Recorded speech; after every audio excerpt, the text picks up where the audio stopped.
唔知你哋曾經有冇試過，好似我今日嘅客人咁樣，俾伴侶忽視、冷暴力，令到佢非常之委屈、唔開心。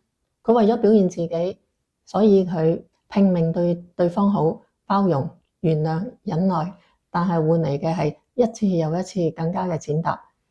於是佢出盡所有嘅辦法都冇效嘅話，佢同我講佢想試下愛情法事。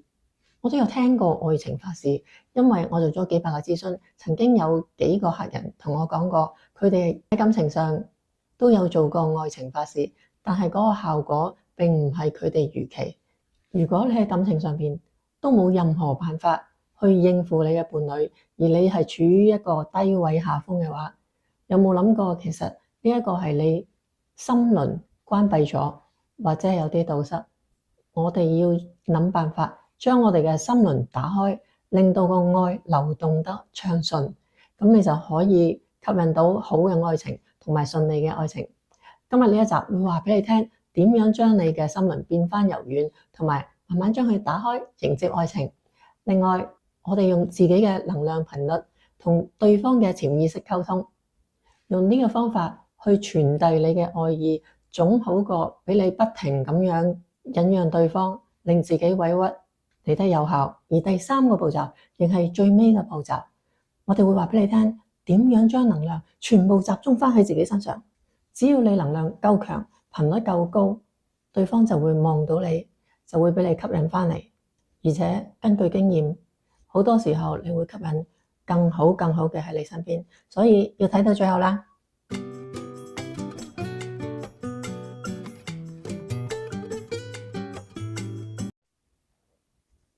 Hi， 大家好，歡迎嚟到宇宙愛神，我係 Anita， 我係一個吸引力法則導師。過去4年，我不斷學習吸引力法則，點樣可以幫到人生變得更加好。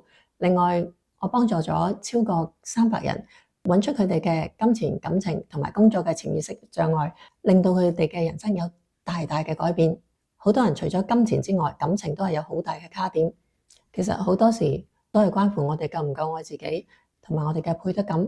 另外，我哋有一點比較少提到嘅就係我哋嘅心輪。我哋今日就學習下點樣將我哋嘅心輪打開。而家開始，第一個係心輪開啟法，令到我哋嘅愛流動。呢個係一個啟動心輪嘅冥想，幫助你放低所有嘅委屈、埋怨、糾結，令到愛重新流動。我哋首先閉上眼睛，雙手放喺我哋嘅心輪，專注我哋嘅呼吸，吸氣，呼氣，再吸氣，呼氣，再吸氣，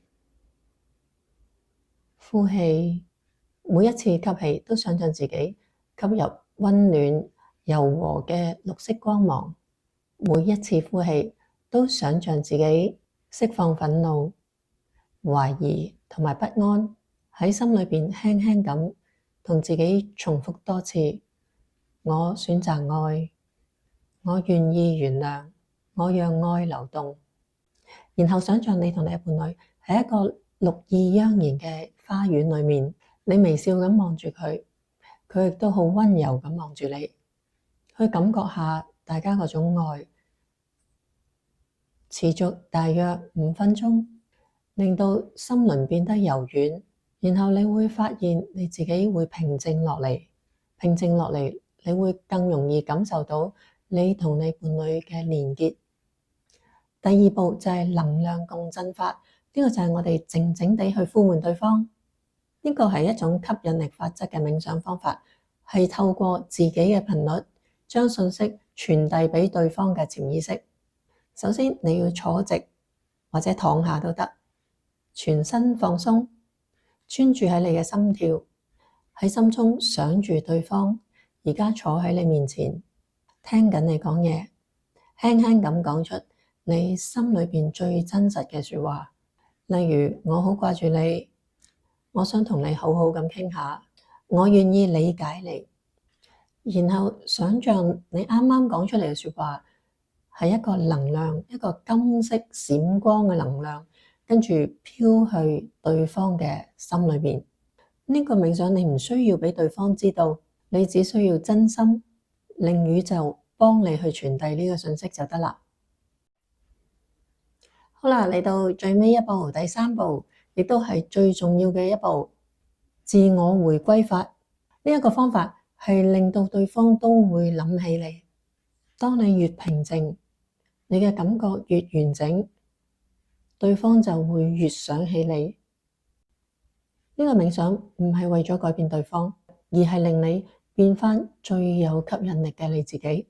所以好重要啊，因為將我哋自己變返靚，變返好，變得更有吸引力。我哋而家一齊嚟做啦。首先閉上眼睛，深呼吸，然後對自己講：我係完整，我唔需要理由，我好值得被愛，我係宇宙嘅寶貝。然後想象自己發出一種淡淡嘅光芒，你而家充滿自信、和平同埋溫暖。你心中諗住自己好開心、好快樂嘅樣，你好自由，你充滿微笑，你充滿魅力。想象你嘅伴侶喺遠方都感受到你呢一股力量，佢開始諗起你最好、最溫柔、最有吸引力嗰個樣。每一日練習呢一個冥想，你會慢慢恢復你嘅力量，同時可以令對方唔自覺咁樣再次被你吸引。記得我哋一定要過好自己當下嘅生活，專注工作時候工作，瞓覺嘅時候好好地瞓覺。只有咁樣，我哋先可以儲到足夠嘅能量。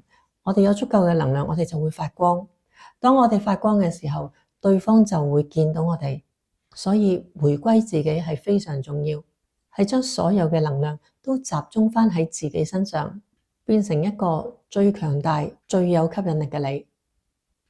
以上3個冥想你可以做3至5分鐘一個。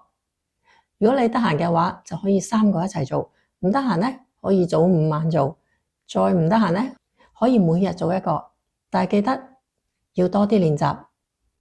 無論你同對方而家嘅關係係點樣都好，佢可能係你哋彼此之間一段沉默嘅一齊成長嘅時光，亦都可能係宇宙話俾你聽，其實呢個人唔係咁適合你，你唔需要太過執着。冥想帶你走返入內心嘅寧靜。當你變得更加愛自己，更加放得低執着嘅時候，愛就會自然嚟揾你。記得你同對方真正嘅連結係從心開始。我哋嘅心力好強大，我哋嘅心諗住乜嘢，只要你夠相信，係一定會發生喺你人生。呢個就係吸引力法則啦。今日一次過同大家分享咗3個冥想，如果對你有幫助嘅，請俾個讚。未訂閱請用2秒鐘時間訂閱，撳小鈴鐺。如果你有開心或者唔開心嘅感情分享，請喺底下留言俾我哋。我哋下次見。